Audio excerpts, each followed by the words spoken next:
Hey guys, welcome back to my channel. In this video, I'll be doing swatches on the new Opv Oshun Eyeshadow palette. So this palette retails for $41.13 US dollars and 29 British pounds and 50.80 Canadian. So the packaging of the palette is a cardboard packaging and it's magnetic closure and it does not have a mirror. So this palette has 12 eyeshadows in combination of yellows, golds, and warm browns. It has mattes, chrome finishes, and metallic shades. There's a total of 4 mattes, 4 metallics, and 4 chrome eyeshadows. And the best way I can describe the chrome eyeshadows, I would say it's like a pressed pigment with high intense glitter. Those are actually my favorite shades in the palette. They have the Yemoya palette that was released last year, and I added a clip to show you guys the comparison in shades of each palette. And I'm sure I'll get asked what palette is better.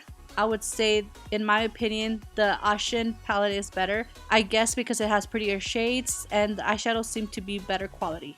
So the mattes in this palette seem to be a drier matte. They kind of remind me of the Opv Beauty mattes where they feel dry but it doesn't affect their blendability.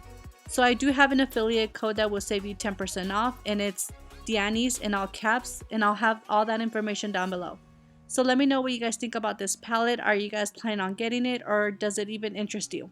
And I hope you guys find this video helpful, and I'll see you guys very soon on my next video. Thank you guys so much for watching.